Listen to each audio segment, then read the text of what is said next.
Buenas tardes, queridos compañeros y profesora. Hoy les voy a exponer sobre lo que es la glomerulonefritis, una enfermedad como tal del riñón.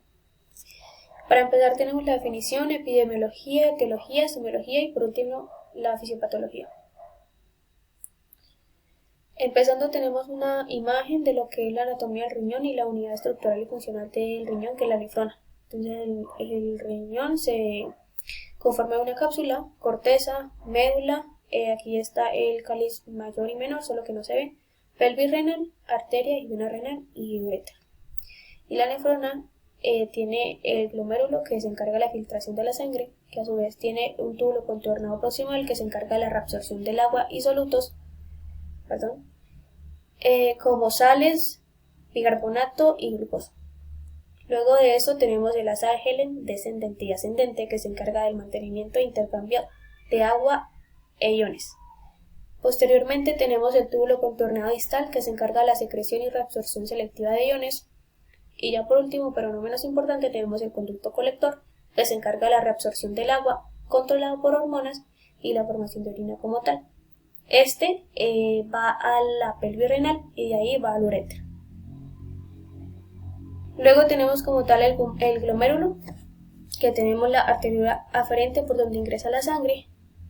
Este glomérulo está cubierto por una cápsula de Bowman que tiene tres partes, que es la membrana basal, que es la más superficial, el epitelio parietal, que es el que le sigue, que está entre la membrana basal y el epitelio visceral. Y por último el epitelio visceral, o más conocido como podocitos, que son unas células que se encargan también de la filtración de la sangre como tal. También tenemos lo que es la arteriura eferente, que se encarga como más de desechos, y el túbulo proximal.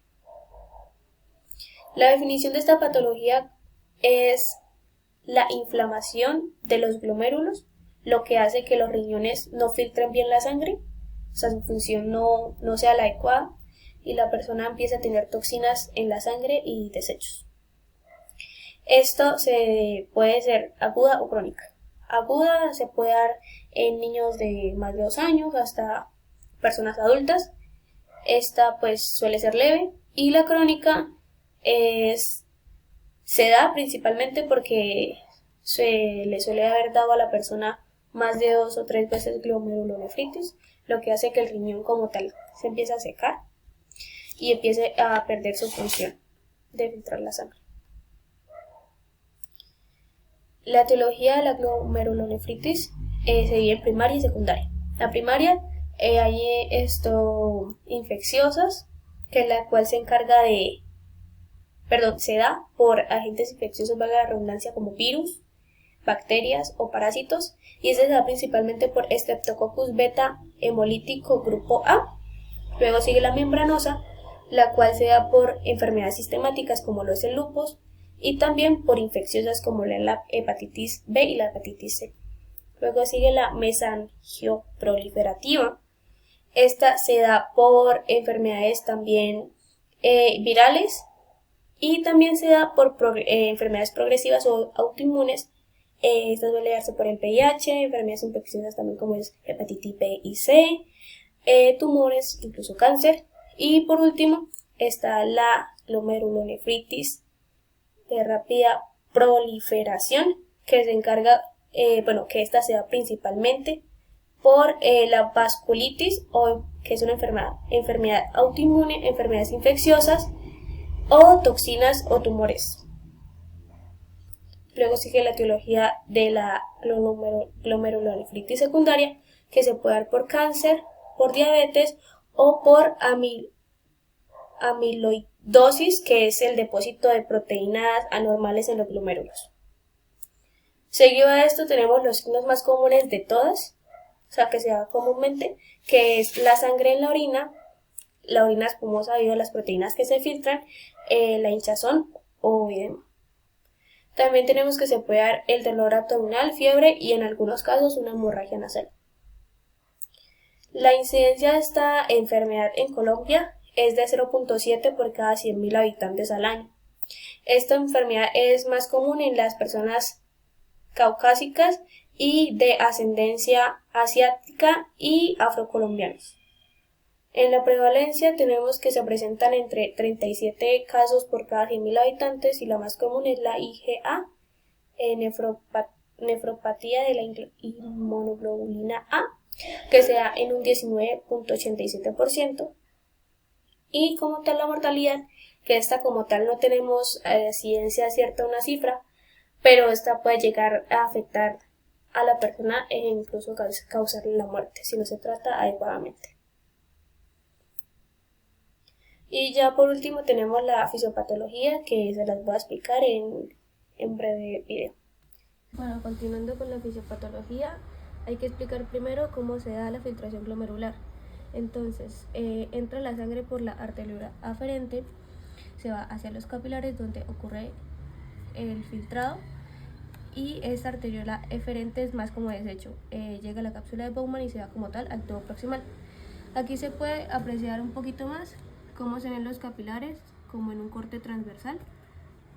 Se puede apreciar que tiene 3 capas, que aquí se ve mejor. Estas 3 capas son las que ayudan a filtrar como tal la sangre. Entonces, se pueden ver los podocitos, la membrana basal y el endotelio capilar como tal. Aquí podemos ver una representación de cómo se vería con un capilar si fuera recorrido. Entonces encontramos el capilar con los eritrocitos, que son los rojos, los amarillos, que serían solutos, los grises serían el agua, y el azul la proteína. Se encuentra la barrera o capa endotelial capilar, la cual tiene unos espacios que hacen que entre los solutos y el agua hacia la cápsula de Bowman y retenga como tal los eritrocitos y las proteínas. Luego encontramos como tal la membrana basal y los podocitos, que son unas células epiteliales que también se encargan de la filtración glomerular, de la filtración de la sangre. Y podemos evidenciar el capilar, la capa endotelial, la membrana basal, en la cual cuando ocurre la glomerulitis se llena de inmunocomplejos y anticuerpos. Los inmunocomplejos son anticuerpos más antígenos. Eso hace una reacción en la capa endotelial, que se puede ver aquí, en la que ocurre un ensanchamiento o una inflamación, provocando que se vuelven más grandes y pueden pasar los eritrocitos y las proteínas, provocando esto una hematuria, que es la cantidad de sangre en la sangre, y una polinuria, que es la cantidad de proteínas en la sangre. Esto se ve reflejada a través de una orina espumosa. Cuando se salen las proteínas del capilar como tal, provoca que la presión oncótica, que es la encargada de que el capilar retenga su líquido, esta se da a través de la albúmina. Cuando ocurre la salida de la albúmina, o sea la proteína, el líquido que hay en el capilar se sale y provoca un edema. También cuando el riñón no empieza a filtrar como tal bien la sangre, se retiene una cantidad de sodio y agua, lo que también produce un edema e hipertensión. También se puede encontrar la oliguria, que es la cantidad de orina que se va disminuyendo, y la azotemia, que es la cantidad de urea y creatinina que se acumula en el cuerpo porque no se puede filtrar como tal estos desechos. Y por último tenemos la tasa de filtración glomerular normal, que se da de 90 a 120 mililitros por minuto por 1.73 metros cúbicos. Esta es normal, y cuando pasa lo de la glomerulomelitis va disminuyendo y pues el riñón se puede como secar y puede haber un daño renal e incluso provocar que la persona quede esperando como tal un riñón para poder vivir como tal.